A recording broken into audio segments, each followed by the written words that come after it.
Welcome to Late Night Health. I'm Mark Alyn along with Dr. Greg Celaya. This is the radio show and the online video that cares about the most important part of your life, your health. Dr. Celaya and I talk just about every week about a wide variety of topics, and I think we've touched on this recently, but I think it's worth talking about again. We're going to talk about allergies and autoimmunity. Dr. Celaya, thanks for joining us today. Happy hot day, Mark. Yeah, it is. When we were recording this, it was, I guess, when I was in the San Fernando Valley yesterday, it was 109 degrees. Yeah, no thanks. I need out of the heat. I'm just done. Yeah, it's terrible. Well, we both grew up in the San Fernando Valley, and it was hot then, but we didn't seem to mind when we were kids. No, it's getting hotter. I mean, things are making a change. Absolutely. There is climate change. I don't know what you're going to call it, but it's hotter than what it used to be. Gotcha. All right. I've got that recorded, so that's a good thing. Let's talk about allergies and what they are. I'll give an example. Almost every night, especially during the summer months when there's an excess amount of pollen, I start sneezing. In fact, you might even be able to hear it in my voice now. Sometimes in the morning, I get that way as well. I sneeze, and then eventually it goes away. If it gets too bad, I take a homeopathic product that knocks it down. Am I doing the right thing? Well, you have to understand really, first off, let's look at some real basic immunology, all right? Some real simple stuff. You know, if you think about your body, the majority of your immune system is there in your gut area and your respiratory area, preventing things from coming into your body, right? So it's real important to understand how things get in as far as the immune system. Does that make sense? Yeah, I think so. But can't you be sensitive to something that I may not be sensitive to? For example, chocolate. You know, you might have a reaction to it where I might not. Well, yeah, and thank goodness I don't. But absolutely, there's genetic components to it. There's genetics, like we talked about before, which is the hardware, and there's epigenetics, which is the software. But just because you may have a bad hardware or a hardware issue, so to speak, or a genetic issue for some type of allergy or autoimmunity, it doesn't necessarily mean that you're going to get it. So if we think about the immune system, just think about this. How interesting is this? It has to know what cells to leave alone and what cells to attack, right? Right. That's a big deal. That's a big deal. Think about how it has to do that. So in other words, for example, a bacterial or viral infection, our body has to say, hey, there's bacteria there. Let's go after it. Or right. A virus. Right. Not only that, but it has to know if it's the good guys or the bad guys. It has to know about your intestinal cells. It has to know about your other mucous membrane cells, and a whole variety of other things that it has to take in consideration to make sure that it doesn't beat you up. And that's where we end up with, you've heard of tolerance before, right? Say that again? Tolerance. Tolerance. Well, yeah, for example, you put up with me. Yeah, you exactly. Tolerate me. Yeah, and it's the same for your system, right? There's several different types of tolerance, but you have chemical tolerance, oral tolerance, and then self-tolerance. Some of the autoimmune issues that are cropping up is when the body actually attacks itself. It lacks the tolerance for itself. Am I correct in that? Yeah, that's exactly it. And, you have chemical tolerance, which is, inability to, let's say, for example, there's patients that come in that they can't take perfume. In fact, if somebody's got perfume in the office, they can't even walk in the door, right? But where other people have no problem.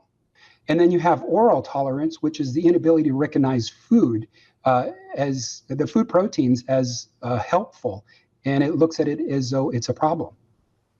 Well, I know that walking through, say, a department store, a Macy's, for example, or a Nordstrom's, I usually avoid the perfume counters for two reasons. One, sometimes I sneeze. Most of the time, I just don't like the smell. It just doesn't smell good to me. So is that an intolerance? That may be just something that you don't like, but an intolerance is quite a bit more.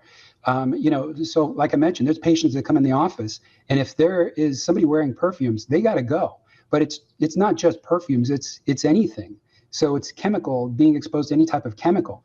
Let's say they walk into there's these hardware stores, not hardware stores, but tool stores out here. I'm not going to mention a name, but they sell a lot of Chinese goods, and some of the rubber from the Chinese stores really create a problem with some of these people.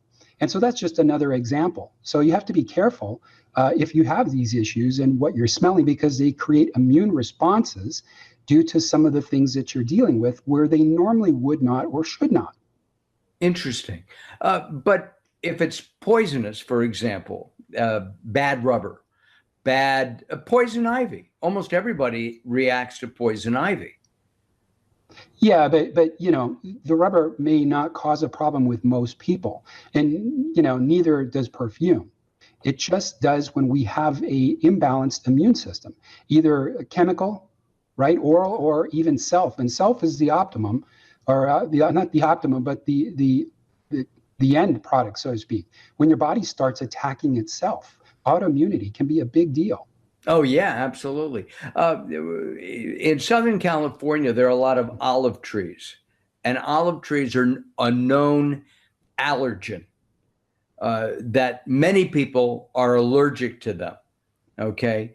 Grass, I mean, the kind of grass that we have in our homes, in our front yards, people, again, are often allergic to those things. I mean, it's a common intolerance. Can you explain that? Well, what happens is when we start dealing with an intolerant type of issue, one of the first things that becomes a problem is you have overactive dendritic cells. They're part of the immune system. And they can react to certain toxins, so to speak, or not even toxins, but normal products or normal foods or respiratory inhalants that are normal for most people. And if, for example, they become overactive in the digestive system, you're not necessarily breaking down your proteins. So you're not digesting your foods as well. You use the word normal. Is there really a normal? Well, for normal, yeah, 70% of people have tooth decay, and that's normal. Remember in school, I don't know what kind of grades you got, but the average was normal, right? It was a C. Yeah, okay, we're in that ballpark. How about you? Well, how are your grades? They're pretty good. In high school? Yeah, high school and all the way through. I worked pretty hard. Did I work as hard as I should? No, I don't think I did. I think I learned a lot more afterwards than learning in school, because in school your main purpose is to go there and pass tests, right? Pass your boards. The majority of it comes afterwards, because I don't think they teach what they should at that point, at least when I went to school. Well, and as a chiropractor yourself, you learn on the job, really. I mean, you interned with other chiropractors before starting your own business, and of course, you're a functional medicine specialist today because you went back to school. You've got degrees in nutrition and certifications. Right, and things change too, right? So Yeah. the stuff I learned way back when isn't necessarily relevant today. So if you rely on your previous education to give you everything that you need, then you might have a problem. Let's talk about epigenetics. You called it the software. I've heard it described as being able to change your genetic predisposition. For example, if you have a predisposition for bone loss, osteoporosis, or as we're talking about autoimmune diseases, maybe arthritis, because I've been told that arthritis potentially could be an autoimmune disease, and it would be one of the more severe ones because the body is literally attacking itself. Epigenetics, can we change our genetic predisposition? Well, you're not necessarily changing your genetic predisposition. I guess you could say that. You're not changing your genetics. You're changing the ability to realize them. So it's one of those things to where, like I mentioned, it's the hardware. Your hardware just sits there, right? Your computer Right. hardware. It's the software that makes it do everything. And if you don't have the right software, like I've recently experienced, you're going to get the blue screen of death. Your computer's not going to work well. You're going to have problems. So what you want to do is reboot your body. Exactly. Sure. Right. So how do we do that? Well, I mean, there's so many things to look at. We mentioned the overactive dendritic cells. Another thing you have to look at is your secretory IgA, which is part of your immune system, so to speak. And if you have low secretory IgA, you basically have a problem with defense in your intestinal system. So the intestinal epithelium isn't being protected as it should. All right, now I need you to translate that for people like me who in biology got maybe a C. Well, it's just you have to make sure to have the right immune system, and everything has to be working well. You have secretory IgA, like I mentioned. You have T regulators, T-reg cells. It goes on and on and on. You have to make sure that your liver is working appropriately and the detoxification pathways are working. Your liver detoxifies in a couple different ways. It takes fat soluble and changes it to water soluble toxins so you can eliminate it. And so it's important to have that. You got to have good gut flora. Good gut flora equals good oral tolerance, because the gut flora is responsible for your short chain fatty acid production, which dampens inflammation.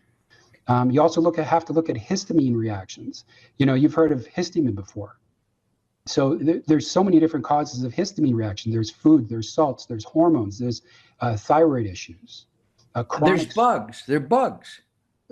Bug bites. Yeah, bugs, absolutely. Chronic stress. Chronic stress causes problems with your adrenal hormones, which decreases your secretory IgA, like we mentioned before. It can increase insulin resistance and diabetes, which can increase blood pressure. Hormone dysregulation, blood sugar issues, thyroid issues.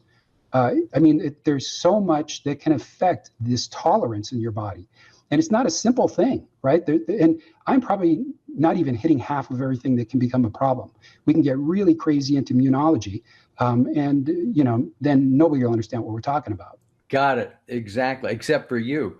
How do we go about finding out if those sneezes as you're walking through that department store perfume counter, or waking up to olive pollen in the air? How do we go about finding out, one, what's setting off some kind of reaction and I'm about to sneeze? That's the kind of thing that we want to avoid. And here it is.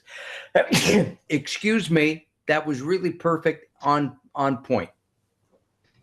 Yeah, well, it really depends. If you're just walking through the store and you just don't like perfume, that's not a big deal. But if you're walking around anybody else that has perfume and you start to have any type of immune reactions, kind of like chronic sneezing or anything of that nature, then you may have a problem. So there's certain tests that we can do. It's like for secretory IgA, like we mentioned, I like to look at the gut to see what type of secretory IgA levels we have. And if it's low, we know we have a problem. There is also food immunology type of testing as well. And that's a little tricky because foods can be so many different ways, right? They can be cooked, they can be raw, they can have food coloring, and all that stuff changes the protein structure, which can change how your body responds to it. And what about things like probiotics or food that is rich in good flora, like sauerkraut or kimchi? All that's wonderful if it isn't histamine type of related for the patient. There's so many supplements, but it's not just that simple. So you have retinol, vitamin A, which is great. You have omega-3 fatty acids, you have glutathione, you have vitamin D. You have so many different things that you also have to look at, as infections, and antibiotic use in the past is a big one. Vaccines can be big. Hormones in your food, we have toxins and stress. So there's so much to deal with that it's not just a simple deal like going ahead and having just a simple allergy test to remove, let's say oatmeal. It's not that simple. There's more to it. You have to look at everything. You have to look at everything from A to Z, down to the diet, to your supplements, to your stress levels, to how everything is functioning. because your immune system is not balanced. It's askew. And so by consulting with you, having a number of tests, people can balance their immune system so that they don't have those kinds of reactions? Yeah, we work a lot with it. And it really depends on the patient. It depends on genetics. It depends upon how long they've had issues. So, for example, if you're a kid and you've had a lot of antibiotic use, things get a lot more difficult to work with. I'm not saying it's not able to be done, but we've got to go down certain pathways to figure out what's wrong. And as we wrap up here, as we're talking about, you just mentioned antibiotics. Are antibiotics good, bad, or do we use them sparingly, but occasionally we have to use them? Of course, absolutely, we have to use them occasionally. The problem is that I'm not going to say most, a lot of doctors prescribe them because the patients want them. They want to walk out with something that they think is going to make a difference. And they're not going to work with a virus. It's not that simple, right? Virus is pretty complicated. Antibiotics aren't going to make any difference.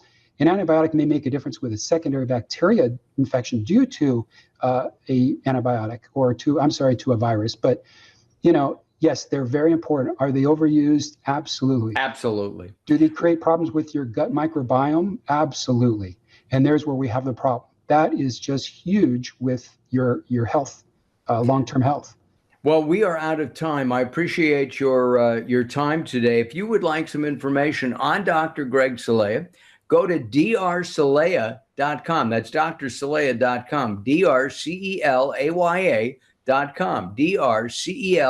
drcelaya, or visit me at latenighthealth.com. That's latenighthealth.com. If you look around at drcelaya.com, there's a lot of information. There are videos, there are audios, there are a lot of articles, and the best part, you can get a free consultation with Dr. Celaya for 15 minutes, absolutely free. Doesn't matter where you are in the country or even in the world.